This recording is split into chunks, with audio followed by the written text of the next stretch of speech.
This is the TSG Multimedia Podcast for July of 2022. We're sponsored this month by the TSG Train Crew on Patreon.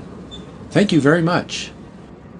I'm John Abaticola, host of what I think is the longest-running train-related monthly podcast out there. We've been doing this every single month since January of 2010. That's 12 and a half years or something like that. This program is how I connect with you so that you know what kind of content to expect in the coming months. You can find the video version of this podcast on YouTube, and you can find the audio version just about everywhere you find podcasts. I want to also invite you to become a member of the TSG Train Crew on Patreon by visiting patreon.com/TSG Multimedia. Supporters of this channel get early access to all the features that come out on YouTube, as well as behind-the-scenes info about what's happening with us here at TSG Multimedia. It's a lot of fun, and it helps us keep the lights on. Okay, with all that being said, let's get straight to our updates. So I did something today. I got an email from my friend Dave Adams, who's holding the camera right now, because I didn't even think I was going to do a video today.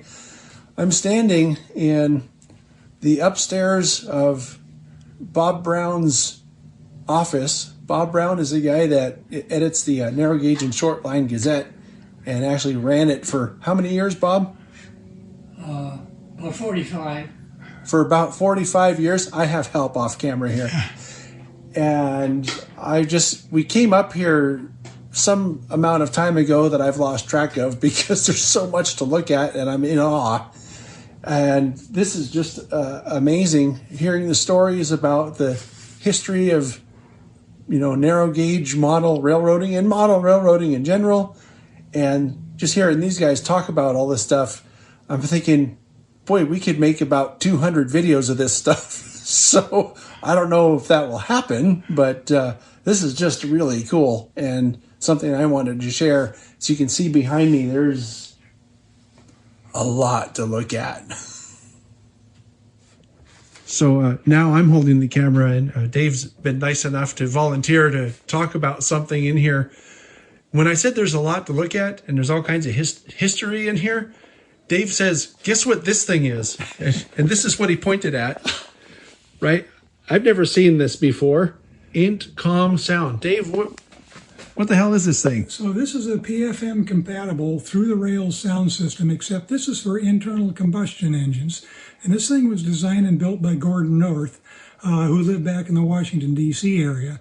And he was a pioneer ON30 modeler before anybody knew what that was.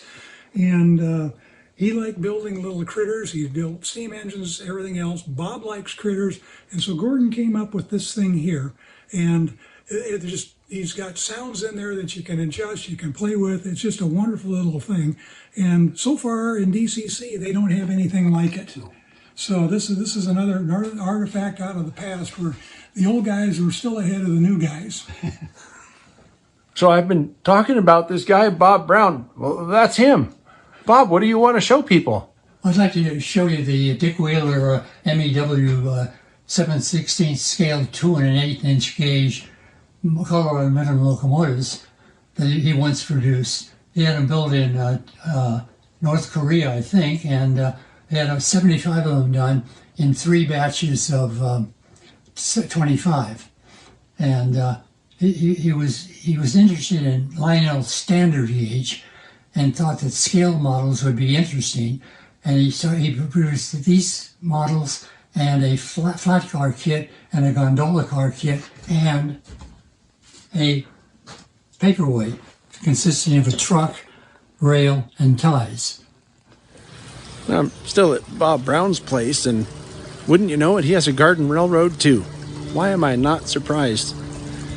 Wow, this is just really cool. It's exciting for me because Bob is kind of a legend, especially in narrow gauge railroading. If you don't know who he is, Narrow Gauge and Short Line Gazette, every narrow gauge person knows about it. And wow, thanks, Dave. Thanks for introducing me to Bob. This is just really cool. All right, well, hey, we made it back to Dave's place in his okay layout. But Dave, I was just talking in the backyard at Bob's house that I was getting a thank you for taking me over there. So thank you for taking me over there. Well, you're welcome. I mean, Bob, he's an institution. I mean, he's a marvelous builder. He's still building stuff. And just all kinds of stuff, all kinds of scales and gauges. It's just fascinating. And the other thing is he basically helped build and keep the narrow gauge community together. He's put out a publication since 1964, and that needs to be part of the story as well. It's 60 years. 60 years of pretty much fine scale narrow gauge railroading, and also fine scale short line railroading, standard gauge. So it's all kinds. It's definitely he's definitely a one of a kind individual, and his collection of artifacts plus his own layout is pretty neat. Mm-hmm. So. And a privilege to get to meet him, because we were talking in the car on the way back over here, and it's like I've known who he is and known of him, but I had never met him until today. And what a cool guy too. Yeah. So Bob's. So hopefully sometime in the near future I'll be able to get back together with him. And I mean, I don't know if you'll want to go or not. I mean, we'll just be documenting hopefully some of the stuff that I saw on his layout there. And maybe hear some more about the history of all this stuff as it pertains to, his experience. So thank you, sir. Yeah, well, you're welcome, Matt. Like I said, I enjoyed every minute of it, and I'm looking forward to the videos when you get around to getting those out. Yep. Meanwhile, I'm going to go look at Dave's just okay layout, and we'll be back later sometime. So, Dave, you were saying that you just added the doors to this.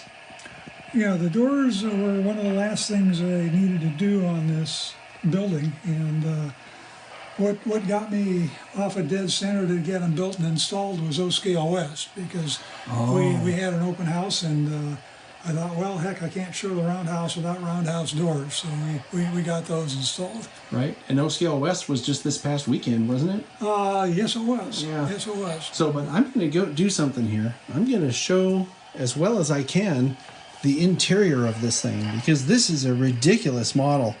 First off, so the locomotives are in there, and you can see that there's a little bench in there, but the really hardcore part is down in here. And we've showed this on the podcast before, just still pictures of this shop area. And you might remember this if you're watching and you've been following the channel. If you look down in there, you can see that there's basically a workbench with drawers open down in there. And it's hard to get it focused because of the planks in the foreground there, but those drawers on that workbench are open, and there's like tools falling out of them and stuff. Then and down over here, we have the leather belt driven shop. It's just ridiculously detailed inside. And I don't know, Dave. I mean, it's all right. Yeah, it's an okay model. I'm glad I finally got it built, because that really finishes off the Chama scene here. So we've got just a little bit more to do, and then I can get back to working on brass locomotives and more rolling stock. So right. And since we're here, Dave, I like doing tie-ins. Right. I like doing tie-ins where something that we're talking about is related to another video, right? So anybody watching who saw the sort of recently released Chasing Trains video of when I went out to the Cooperson Toltec last year, and Dave was there, and I talked to him on camera on that video, and we were standing in Chama about right here where the turntable is, because the roundhouse was in the background, or it was behind me actually, or behind us. So we were standing about right here, looking that direction, just like that. Yeah. And now here we are again. But I wanted to just say that having been to Chama before now, and then seeing your rendition of it once again, really makes the buy-in to your layout for me stronger, because of course, the road that we come up on is back there in the background. So we're kind of looking at it from the wrong side compared to how it is in person. But when I see it now, I think back to being in Chama and seeing this exact same scene, because I think I was looking at you just like this, and you were even looking that direction. Probably was. It's one of the things I wanted to be able to do is for people that had been to Chama and seen it, that if they saw the layout, that they would recognize, gee whiz, I think I've been there, which for me is always kind of neat when somebody can, place themselves into the scene or a place they tried to model. So I was over at Seth Newman's on a recent podcast when we went up to Jim Providenza's to operate, and I took Sydney to the layout because she had never seen it before. And I took her to Niles Canyon, and I don't know if you saw this, but I pointed to all the various places that I've stood in Niles Canyon. And so being able to say I stood right there on your layout is that same effect. So I think your mission was accomplished, Dave. All right. Well, thank you. Why, hello. It's the very next day, and I'm back at Dave's place because we're going to go do something today again. But I wanted to mention something about the last sequence you just saw when we were looking at Dave's layout. We have a running joke that anytime I come over here, I've always told Dave how nice his layout is, and he says, oh, it's okay. But one of the sort of epiphanies I've had recently was why his layout is so good. And one of them is what you saw yesterday. Bob Brown is one of the people that influenced Dave in his modeling. And you could see how Bob's layout is just chock full of what Bob calls clutter. It's all the little details that make a scene believable. Also, fairly recently, I had a chance to go, this was within the past couple or few months, a chance to go see a fellow named Bob Poley, Bob Poley's layout. And it's also extremely well done. So I'm starting to get, I knew sort of subconsciously anyway, but I'm starting to get a better idea of how these people all get to be such good and detailed modelers, because I think they inspire each other a lot. And it's pretty cool. Anyway, today we're going to go film some scenes on a layout. This is a layout of someone who died about a year and a couple months ago. That was also a very good friend of Dave's, and we want to document his layout kind of the same way we documented Jim Vale's layout for the same reason. And so that's what we're doing today. And I'll probably take some pictures while we're there to show to you, and I'll have some thoughts for you when we come back. So this is the layout that we're shooting some scenes on today. This was built by a fellow named Mike Schwab, and much like the layout we looked at yesterday at Bob Brown's, it's just chock full of detail and what Bob was referring to as clutter. It's really, really amazing. Oh, hi Dave, I just saw you yesterday. You did, John, and here we are out today looking at more layouts. Right? Yeah, it doesn't get any better than this. What are we going to do tomorrow? Are we going to go get another layout? Or I don't know. It depends on how the Warriors do tonight. But we have to show this because this is something really cool. Yeah, tell us first, Dave, about who built this. So this was built by Mike Schwab, who was just absolute all-around good guy. Loved building models. Has built a fantastic SN3 railroad. And unfortunately, Mike passed away a year ago, January. So what we've been trying to do is see how much of Mike we could preserve and the flavor of it, and make sure other people got to enjoy his handiwork, even though he didn't do that. What we're looking at here, this is a lumber mill that Mike built from a variety of kits from a company called Sierra West, and he just fell in love with this building. It's just super detailed in and out, and it's in 1/4-inch scale. And Mike models an SN3. Well, to Mike, it didn't make any difference. He loved building structures, complex scenes, and things of this sort. And so if it was a great kit came out in a scale he didn't build in, he'd build it anyway, just because he wanted the pleasure of building that building and seeing as how it turned out. So that's it. And that's this sawmill and can say it's certainly drool worthy. All right, well, I'm back home now and reflecting a little bit about what we saw today. Mike Schwab was a really good model builder, and his layout is going to be gone pretty soon. I'm really privileged, or feel really privileged, to have had a chance to document it. And I really want to thank you, Dave, for making it all happen. And I'm really looking forward to sharing that layout tour, because I'm sure it will inspire a lot of people. And that's what this is really all about. Hi there. I'm doing something today. I'm actually in my friend John Wiley's car, and we're on our way to something called SoCalOps. That's Southern California operating sessions, or operations, or something like that. This is kind of one of those things that you sign up for. Like, John went and did something a couple months ago called Sound Rail. That's kind of a similar event up in the Pacific Northwest. Well, it's where you go and operate on a new layout every day for 3 or 4 days.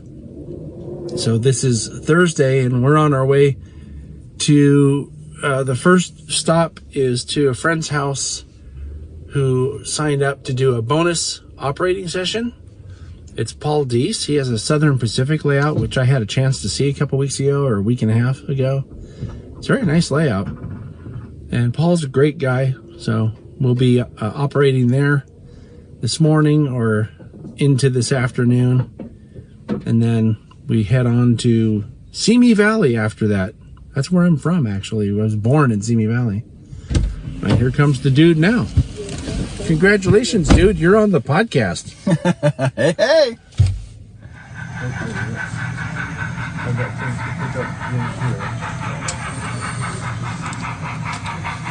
It's a cool layout. We have plans to come out sometime. Paul invited me out to do a layout tour video here. So that should be fun. Can you slide these two car parts down where I can see them? I need the MPCX69 for it, and I need the E-rated display, of course. Well, this is pretty cool. I've actually done 2 jobs already. I ran a helper up the hill, and then I took a passenger train out on the main line. Getting the hang of it. But there are plenty of people here to help, and that's the whole idea. It was fun, so that's what we were supposed to do here. So I picked up a new job. I'm gonna take the helper that I originally took up the hill, and I'm gonna take it back down the hill. And this is all being done with train orders, so there's a lot of working with other people to get through where they're already working, and working with the dispatcher to get the clearance to get where I need to go. It's a very interesting operation. I'll be really good at not worrying about it. Thank you. I appreciate that. So I'm running yet another train. This is 6100 Extra, running the length of the railroad. So, like I said, no shortage of work on this railroad.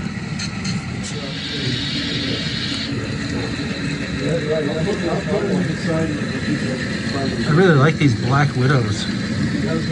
They look cool. That's one good thing about running a Southern Pacific layout. The equipment is pretty cool. So I've been telling you about the operating session. This is Paul. He's the host of this operating session, and thank you, Paul, for having everybody here today.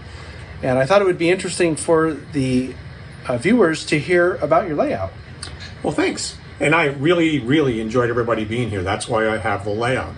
And we brought it to life today for the first time in a couple of years, getting out of COVID.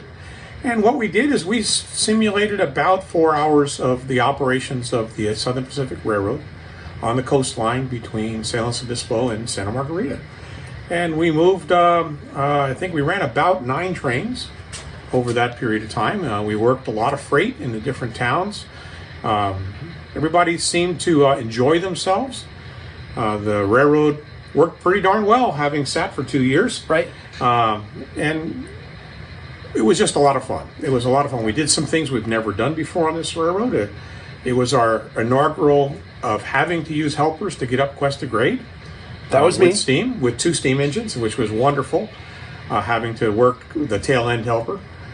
We ran a stock extra, which got in the way of some of the crews working some of the other towns, and so they had to work together. I heard some cussing, but not too much. Not too bad, no. Yeah. And the dispatcher lost a few hairs trying to keep things moving, but it was a lot of fun, and it really makes me smile inside and out to have people come here, and at the end, everybody was happy. Everybody was fun. I don't set the success on an op session by how many trains we moved or how many freight cars. I just look, did everybody have fun for the last 4 hours? Right. And everybody did. So it was successful. So if you're looking at Paul and you're thinking, geez, that guy looks familiar, we did a TSG live model railroading video a while back. Those are those live ones that we do, the live streams on sometimes on Saturday mornings, and it was all about rolling stock. So that's why he might look familiar. Yeah. Yep. And or if you were at the virtually at the National, that was in San Jose. Yep. I did a couple of different live clinics. One on building one of my scenes, another one on building a bridge, and another one on keeping your rolling stock rolling. Yep. And we're going to come back at some point in the future. We have plans to come back and do a layout tour of this layout. It's an interesting layout, and it was a lot of fun to operate. Thanks so much for coming. Indeed. Right, so if you look out there, you can see a Amtrak California Surfliner. So yeah, we're still driving on our way down into the LA area, and we're south of Santa Barbara now. And this is a shot of the Pacific Ocean for all those people that think California is nothing but sunshine and palm trees. Look, there's your palm trees over there, and here's your sunset over here. And it's not even sunset yet. This is just a really serious marine layer. Hi, it's me again. We're here operating at a layout owned by a guy named Dan Wexler. And it's a really cool little layout. It's in a purposed building. And it's been here for a long time. He started building it something like 30 years ago. And he has a lot of really good detail here. So this is day 2 of the SoCalOps. And should be good. This is Jim Radke. He's doing a yard job here. I am at Descanso Yard, Descanso East, having a great time trying to put things in the track here, but John keeps asking me questions, so I can't get anything done. We just had a break for lunch, and Jim was not camera shy at all. Now we're going back to work. Got to finish the second job. Yeah, so many old guys sitting there staring at you.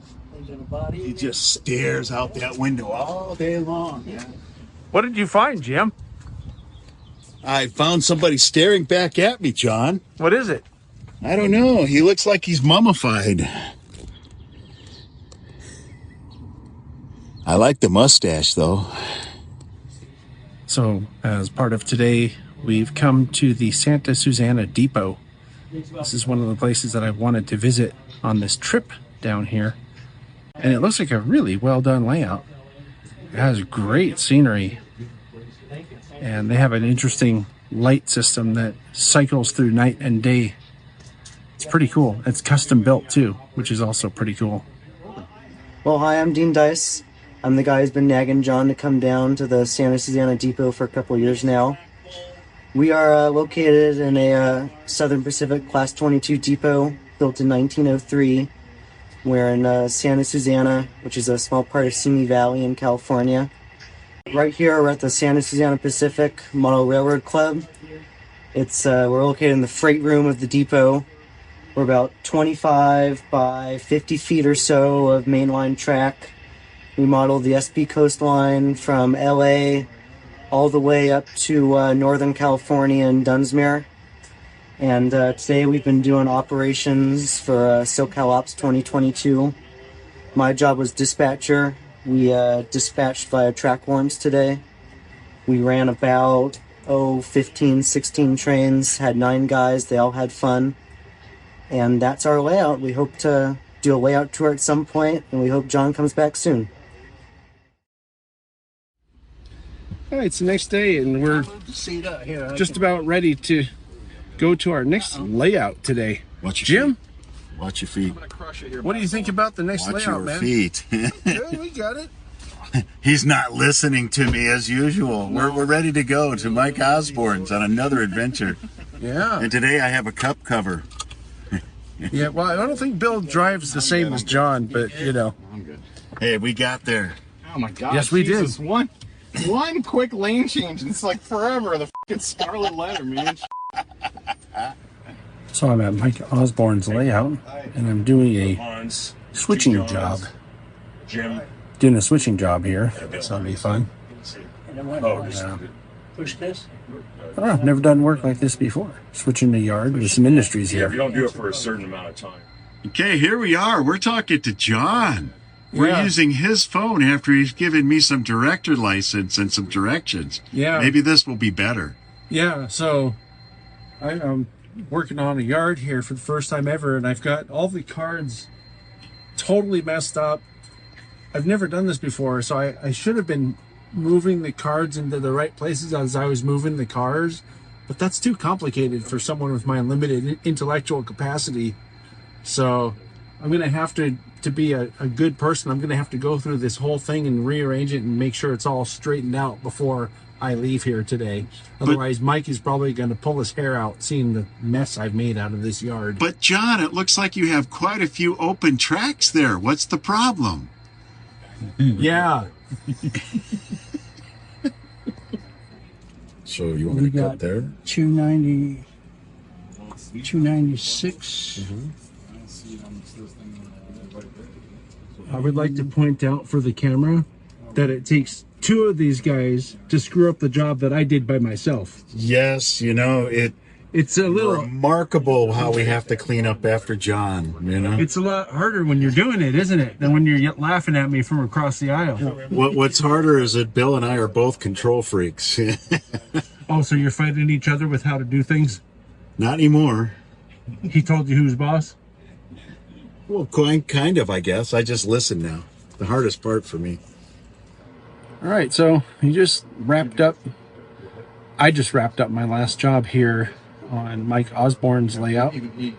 It's an interesting layout. He's fit a lot of stuff into a small space, but it all operates pretty well, and it was pretty fun. That first job I did was a little bit of a challenge because I didn't really know what I was doing, but I also didn't have an instruction sheet or anything like that. So, but in the end, it's fun, and that's what it's for, right? So, here we go. Hi there. This is Sunday, I think June 11th? 12th. June 12th. And this is the last day of SoCalOps. We have one more layout to go operate on. This is an N-scale layout owned by a guy named Jeff Abbott. And I'm really looking forward to this because I don't think I've ever operated on a N-scale layout that was built for operations. So should be fun, and yeah, it might even give me some ideas to get off my butt and maybe start building something in N-scale. So I'll let you know how that goes later on today. All right, so I just finished my first job. I ran an Amtrak train over this entire layout. This is a really good operating layout. I'm waiting for my second job now. This is pretty impressive for N-scale that it operates so well. The low speeds there, there's no issue with the tracks. It's really good. So here's my next job. I just realized I am running the beat train. Cool. As you depart Klamath Falls on this layout, you immediately enter this big helix. And I was noticing that not only is this a beat train, but this is a very long beat train. and someone on the layout just shorted. All right, so it's a bit later now, and we're on our way back to the Bay Area. And I gotta say, the operating event, I guess is what you'd call it, was pretty good. It's the first time I've actually traveled somewhere to do one of these operating events. I always talk about this being kind of an excuse to hang out with nice people, make new friends, and that kind of thing. And it really is. So, had a great time.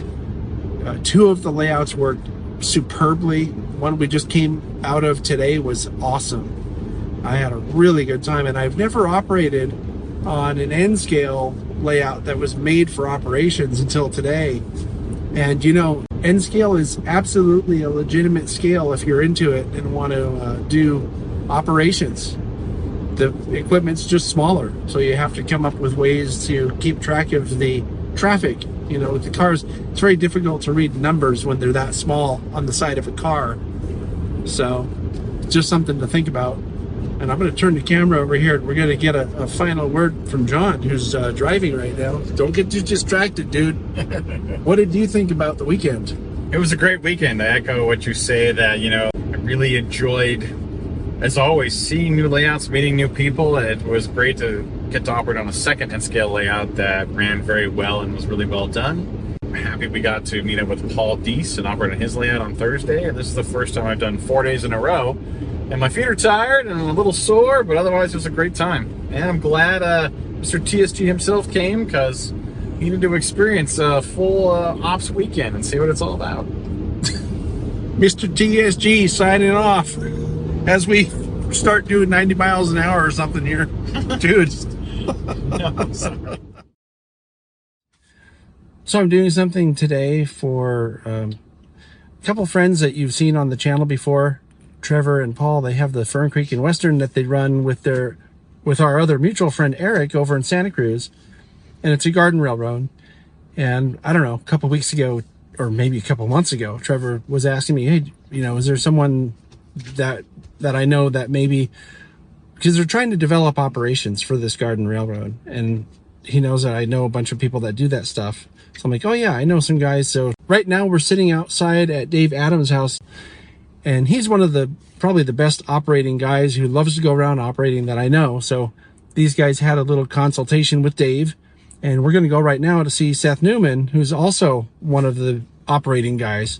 As a matter of fact, I just came back yesterday from the op session weekend that we did in Southern California. So we're going to go talk to Seth now and see what he has to say about their plans. So I'm going to turn the camera on these guys for a second here and see what they think about what they got picked up from Dave here. Hey, ladies, what did you learn from Dave today so far? Well, we learned about different forms of dispatching, which we had ideas about before. We generally knew what was going on, but didn't know the intricacies of timetable and train order versus track warrants versus smoke signal dispatching versus, it was really nice to actually see some of it in action and see the forms that were associated with it and actually get to physically hold the paperwork and see how it works. I think it helped us kind of figure out what we want to do. And the other thing that was very helpful from Dave is that you're not going to have it all in the first try. Developing an operating railroad from scratch doesn't all work out the first time, and I think we were coming into this a little ambitious and wanting to have everything perfect and have very complicated ways of doing it that are very prototypical. And until we have the data and the experience to know exactly how all those work and the intricacies of our railroad, I think he set us on a path that was a lot more simple and a lot more doable. To get things going, so that we could actually start running op sessions and not be so intimidated by the complexity and time involved with setting it up the first time. And it was also really nice just to get to see his layout. We used to operate with Dave as youngsters. You guys are still youngsters? I know, but really young. We were 15 or something. Younger than that, 13. It was the last year? Yeah, right. Easy. But we got to finally see his layouts. We operated with him at Jim Vale's. Right. And that was where we got all of our experience pretty much operating. So it was really nice to reconnect with Dave and finally get to see his layout after hearing about it for so long. I've been telling you guys about this layout for years. I know, and we've heard about it, Jim's for years. I mean, we've known about it for 10 years probably, and never got to see it. And it was fantastic. Yeah. Yep. It was absolutely amazing. Or as Dave says it's just okay. It's okay. It's pretty good. It's okay. Yeah. So shall we hit the road? Let's hit the road. We'll see what Seth has to say. All right. Yeah. Look, these guys are already learning a lot from Seth. Paul looks especially interested. Anyway, you don't have enough video of me blithering. I just need more mansplaining for the podcast. One thing I did do is I need a little bit of a visual block. So we took this pellet transfer facility and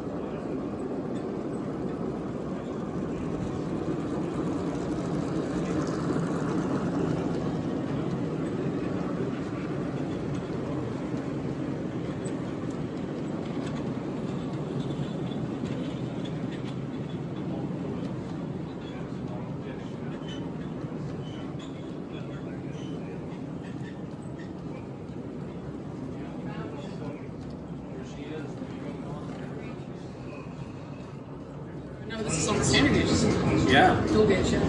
With our favorite engine. Oh, he's taking a video. Oh. Do you want to talk about what it is, Trevor? How is that your favorite engine? This is West Side number 3, which is now Roaring Camp number 2. That's our best friend. I've spent I don't know how many hours firing this very engine in prototype form. So seeing a model of it is kind of wacky. I've conducted it too many times. Yep. It is definitely the most challenging engine I've worked on. It taught me the most of anything. Yeah, I'm gonna use the politically correct words here about how I feel about it. But no, it seriously did teach me a lot. If you can fire this thing, you can fire anything. If you can survive in the cab crew, you need. Yeah. Yep, I was on this engine one time and it was 105 degrees outside. It was pretty miserable. Yeah.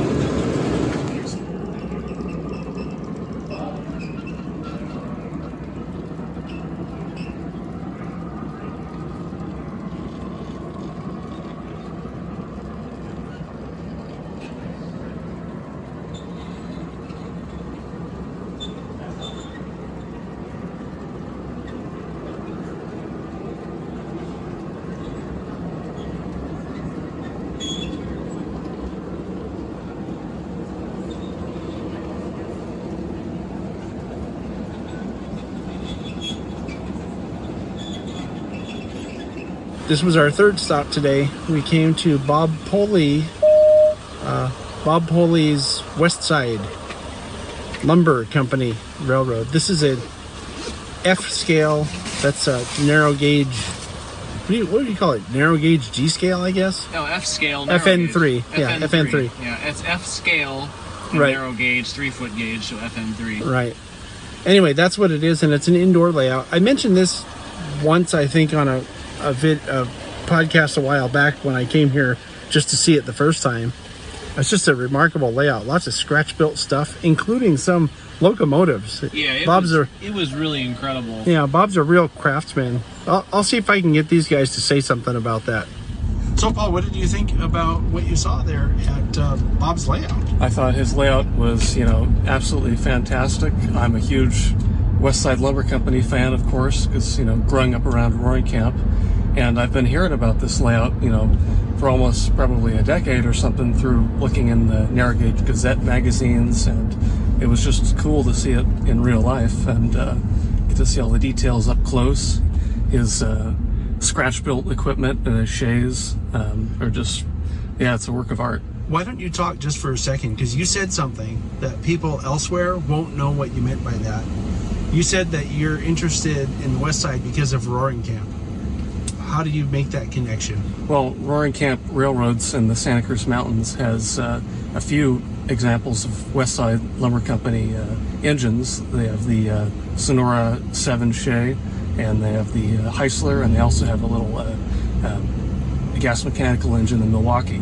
And those are all pieces from the West Side Lumber Company. So that explains the whole interest in West Side with their connection very to Roaring California Camp. Logging, and because that's where we are. That's our interest. Yeah.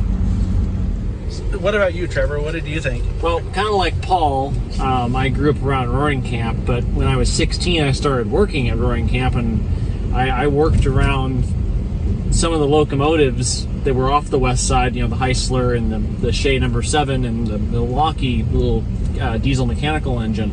I worked on those locomotives for 6 years. And so getting to see models of those locomotives that are done so well. Well, right? and I was getting there. It's because I have seen models of those engines before in various different scales, but never done to the spec and detail of Bob Pulley's locomotives. I mean, they were dead nuts on for what they would have looked like at West Side. So that was amazing. And there were other West Side engines in there, like the 14 and the 15, which are both Sheas that I had seen before. And so just getting to see those locomotives done so well researched to their particular eras, it was really amazing. And even the railroad itself, all of the infrastructure that supported the logging railroad, spar trees to load the logs and the log dump and the warehouses and engine house, and everything was done to a very, very detailed level. I mean, no detail was skimped out on. I was very impressed by what I saw. On June 15th, we had a great Talking Trains live show that was all about garden railroading. This was Michelle's idea since June was National Garden Railroad Month.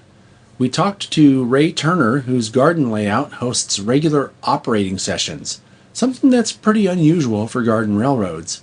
Then in the second hour, our friends from the Fern Creek and Western Garden Railroad in Santa Cruz came on to talk about their experiences building, running, and maintaining their garden railroad. It was particularly relevant because they're in the process of developing an operating scheme for the Fern Creek and Western. In any case, we had a great show, and it's very much worth catching on the replay if you missed it. This week has been really busy. Just got back from the SoCalOps that you know about now. Went on Monday to do the layout tours, if you want to call it that, with Trevor, Paul, and Lauren. Then Tuesday I was busy with other stuff.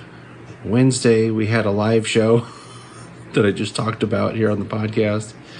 And now today, Trevor and Paul and Lauren are coming over again because we didn't get to go see Jack Burgess's layout on Monday. So we're going to go do that. And I'll see if I can get some reactions from them because none of those three has ever seen the layout before. And it's one that they really want to see. So it should be fun. And it should be fun to get their reactions. So let's go have some fun. And he misses the step. Oh. And he puts his hand out like the bridge is going to keep him from falling on the floor, and blew it to smithereens. It was here, he lay on the floor, and he was apologizing, and the parts that hold up the body, because I couldn't figure out how I was going to do that. And so I got that, and then... Well, we just visited Jack Burgess's Yosemite Valley layout, and it was fantastic. I mean, I've never been there in person, but the scenes that he captured look like, you could basically step into it. Like, I'm sure if you held up a photo, it would look almost identical to what he's modeled. It was just perfect, really. I had heard about this layout for years, and I was completely blown away. I mean, it was incredible. The detail in the scenes, how faithful he was to the prototype, it was just amazing. So I think when people say it's like the best HO layout out there, certainly in the area, they're right. It was by far like in the top 2 or 3 HO layouts I've ever seen. It was incredible. I mean, not even HO, model railroad layouts. I mean, it was amazing. He really did a museum quality job on that thing. So it was well worth the visit. What did you think of the layout? It was also very nice. What did you like about it? I don't know. I don't know things about layouts. Did it look neat? It looked really neat.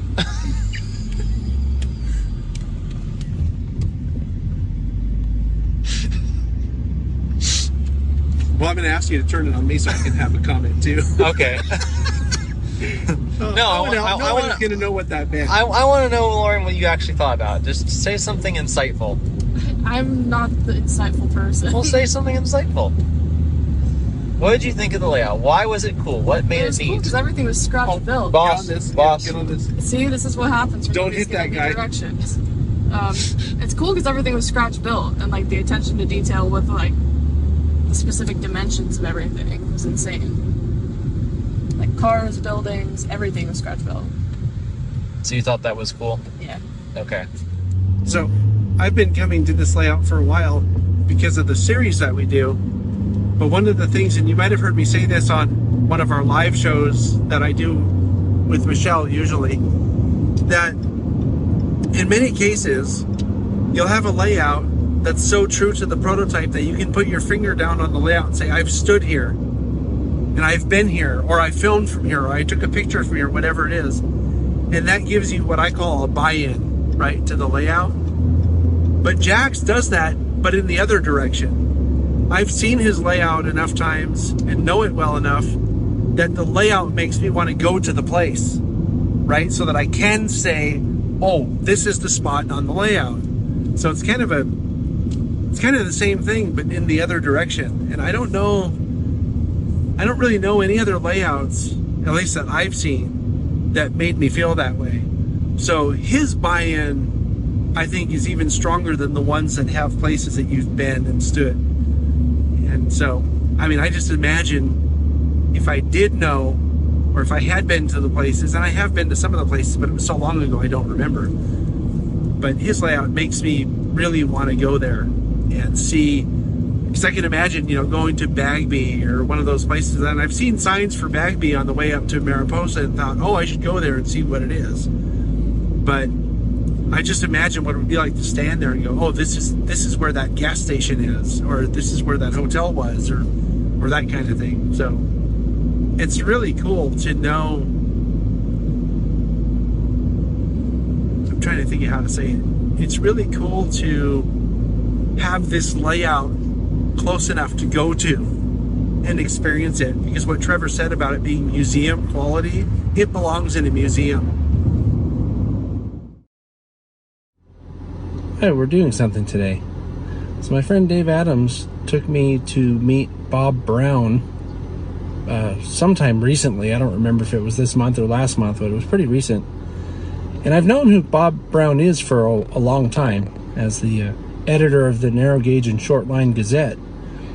So it was really cool to meet him. And I think Dave's been trying to hook us up for a while to do, some videos together, some layout, especially a layout tour, because his layout is really, really good. So today we're going to do that layout tour, and it should be really fun because a lot of the scenes on this layout people will recognize from the magazine, from the Gazette. So should be great, and maybe we'll do an update there. I don't really know. We're going to be kind of busy recording, but we'll see.